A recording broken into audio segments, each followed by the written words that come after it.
Hey y'all, welcome back to my channel. I'm Kenya. What I thought I would do today is to go through what I think will be my 2021 reading challenges and maybe add in my January TBR. It is the 10th, I think, today. I don't know. You know, I don't look. I think it's January 10th today. So, I don't know. Hang out.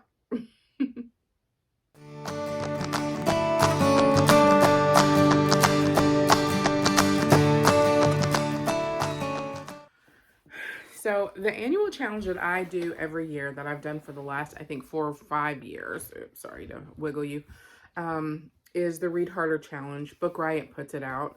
So I think they actually started the challenge because they kind of looked around at other annual challenges that was based on categories and decided that they could come up with more diverse and better range of things for people to try and read. So hence the Read Harder Challenge was born. So every year they put out 24 categories. And if you read a book in each of the categories, double dipping counts, then you can get a discount at their store, at the Book Riot store. I have completed the challenge by the end of the year. I think only one of the 4 or 5 times that I've attempted to do this. And really, I think that it's not a challenge that, as you might imagine, I am going to read these absolutely 24 books, or else I would, because I always read more than 24 books. They just don't always meet the categories. A reading challenge is one way of organizing and thinking about the kinds of things that I want to read for the year. So 3 years ago, Sarah Says Read, her name is Sarah, over at Sarah Says Read, which is our Instagram handle, and we're both living locally here in Rochester, and we got a small group of people together who wanted to try and kind of use this challenge as a way of organizing their reading for the year. And I don't think any of us have consistently met all of the challenges. And in 2020, I don't think any of us did. It wasn't a great year for structured reading challenges, I'll bet. But we do get together once a month and talk about the categories. Usually Sarah and I, at the end of November when the list comes out, we get together and we figure out how we're going to break it down so that each month when we get together, we talk about 2 of the books. And I did that on my own this year because it was just easier. She moved to Virginia, I think. Traitorous Sarah. She actually had been trying to get the heck out of here for a while, so I'm happy for her, even though I miss meeting with her every month. But we've actually gone virtual, so we've decided to try it again or to, continue to meet monthly for 2021. So for January, and we're meeting, I think in 2 weeks, nope, in 1 week, which would make this I was going to try and do math about what date that made today, but never mind. So basically what we do is go through the list of 24 and try and pair things. One thing that's a little bit more difficult with something that feels a little bit easier, either based on the content of the book or based on sometimes you really have to know something in depth about the author, which takes a little bit of digging, or it's such a very specific category that you're going to have to figure out what to do. Like one year it was find a book in translation not about love or something. A poetry book in translation not about love. So some things like that feel a little bit more difficult because you have to do a little bit of digging. So realistic YA book not set in the US, UK, or Canada, and read a science fiction anthology edited by a person of color. So I have a couple of anthologies edited by people of color, I think. Actually, I have a couple of anthologies written primarily by people of color, but I have to check the editor before I know if it fits. And a realistic YA not set in the US, UK, or Canada. So Darius the Great, the second one, I wonder if that's him back home in the States or if he's still visiting family, because I do want to read that second book, but I don't know where it's set. So I need to check that out. I think that most of the YA that I have already pulled for my TBR for 2021 is stateside stuff, although South America too. So we'll see what I've got. So that's January for Read Harder and the whole year's challenges. We'll see how it goes. Last year I was 3 books away from getting it. And that climate change book, I just couldn't bring myself to make it happen. I've also joined Maggie the Reader on Instagram in a group that she has, partially for engagement, but it's around the Read Harder Challenge as well. So there's 5 of us in that. My cat is chasing a ghost or something. I don't know what she's doing. So that's extra incentive. Although Maggie, who's the facilitator of that group, she wants to finish it by the end of February and then move on to another challenge. And so she's like posting a lot about it. And I'm like, oh, this is like not motivating me to do this. But I'm going to do it because I always do it. Okay, so let's see. I joined the Talia Hibbert read along with Sarah Says Read. So Sarah, and I don't know Sugar Dusted Books' name. B? I'm not sure. They are kind of hosting a read along of Talia Hibbert's works, and it's split by months. And this month is a book that I ordered on Amazon and is on its way here right now, but I can't remember. I will put it up here. And then I also ordered the 2 that they have for February. I think one of them is a novella, so I think that's how come there's 2. But I already ordered it, both of them, all 3 of those. And the Stephen King. So, oh my gosh, Reading Parental, I believe is her name on Instagram. I'll link all those people downstairs. Is her name Steph? I'm not sure. I'm not good at linking in real life names to social media handles, but she is someone who we're mutuals on lots of different platforms, and in her Discord server, book club, Pages and Prose, and she is hosting a Stephen King compendium tracking, not really a challenge so much as a way to keep track of what you've read on Storygraph. So I've also joined that because, as we know, I am trying to read at least some of the classic Stephen King, return to my Stephen King roots. So that's happening. This month I read Salem's Lot, and the next one will be The Shining, which I've already have downloaded on my phone. Okay, so those are, I think, the 3 12-month challenges I'm gonna do or focus on or think about or are on my radar in some way or another. And then I also have a few book clubs that I'm in to varying degrees. So one is the Read Women book club that started actually as a library book club at one of our local libraries, the Gates Library. And the librarian who was facilitating it moved to Tennessee. Is that right? Nashville, I think. And she's doing great, loving it down there. But when everything went virtual, the 4 kind of like OGs of the book club messaged each other and we're like, hey, we haven't met. We stopped going to the one when the other facilitator joined. It like kind of became a different vibe. So we stopped going to that. And we started meeting virtually once a month. So the book that we're reading for January, as you might imagine, it was a book club based on reading women authors, although we've kind of decided that since we're all women in it, maybe if somebody had an awesome book written by a male presenting person, maybe we would make an exception. So we'll see how it goes with that book group. But the first book that we're reading for 2021 is 5th Season. So it's a reread for me, but I recently went and got the 3 book set because I needed to read the 2nd and 3rd one anyway. So we picked this book in November so that we would have 2 months to read it. And I haven't started it yet. And we meet in next week, week after, I don't know. So soon, so I need to read it. I'm also trying to keep up with the Late Night Book Club, which is the book club by the three booktubers that I really like, Noelle, Joel, and Elias.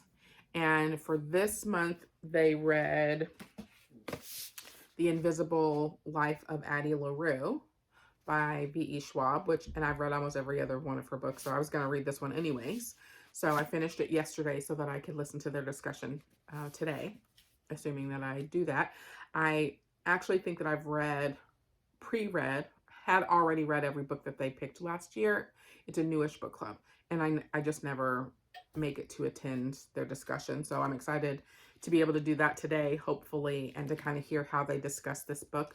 I'm really interested in talking with someone about this and what I think are potential parallels to the primary relationship and the primary relationship in Gone Girl.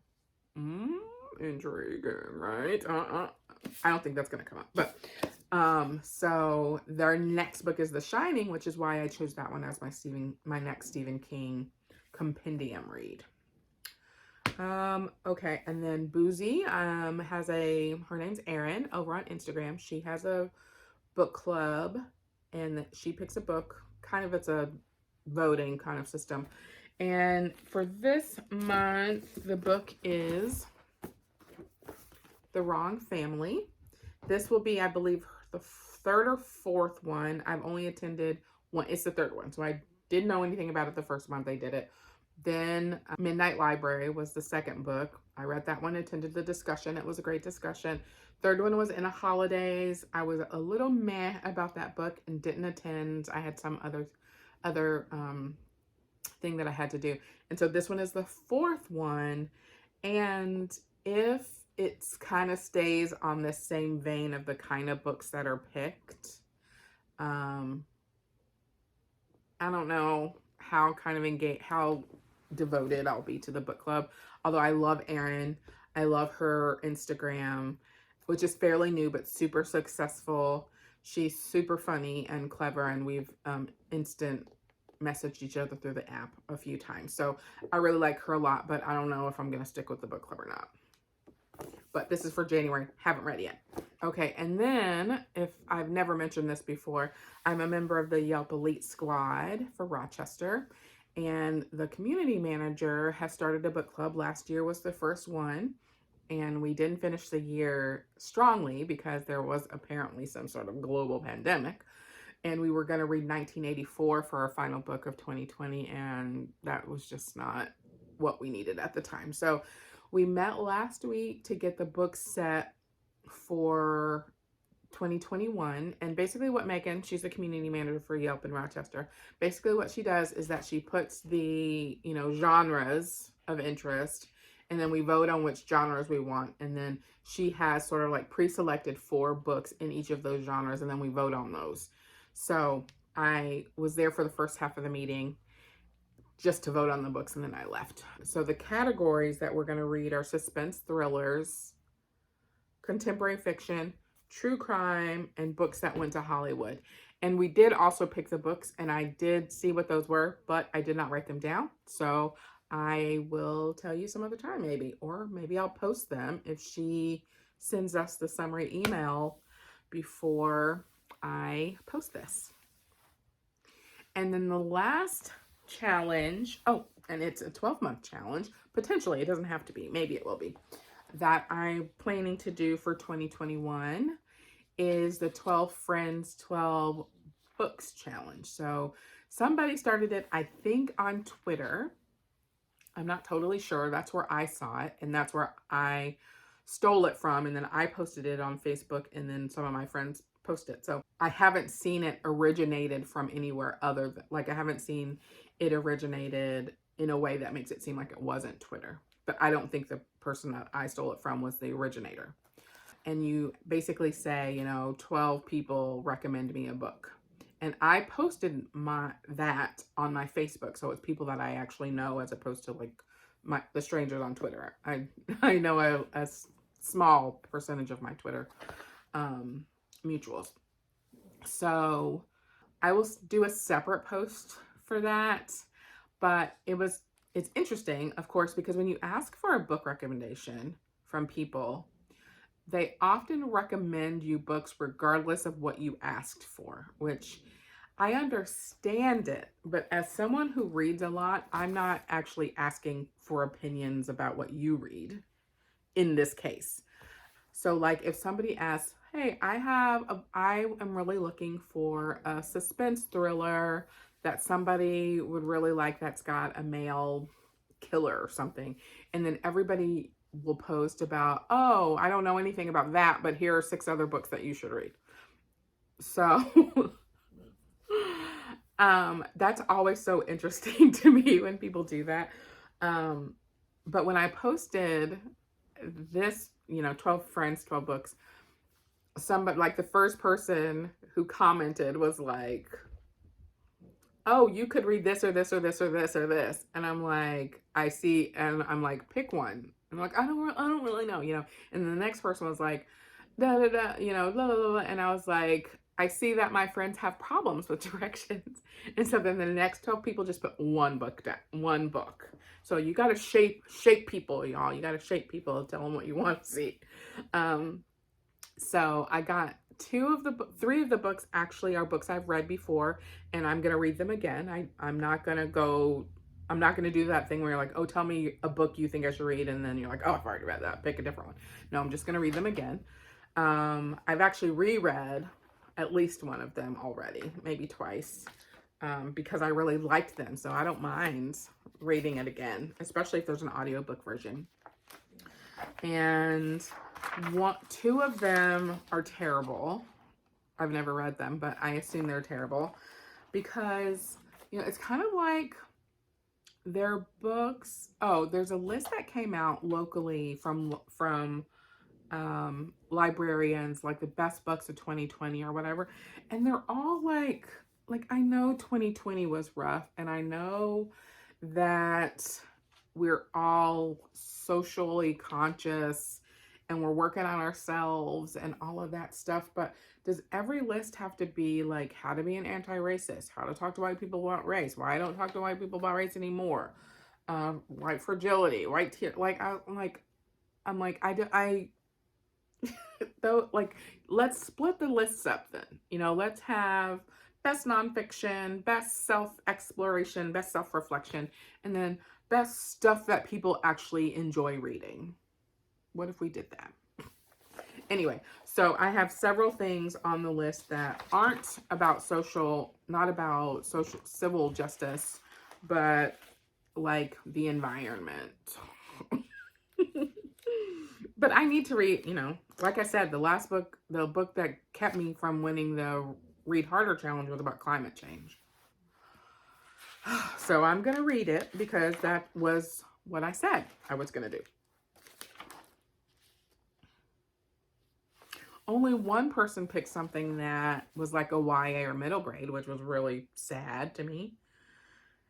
And then, okay, I'm going to stop because I'm going to do a separate video of these. Okay, so that's 2021 in a nutshell. And one of the reasons why I wanted to post this was so that I can look back on it in November, December, see how I'm doing and what I abandoned at the end of the year. Okay, so is that it? I think that's it. Catch you on the next one.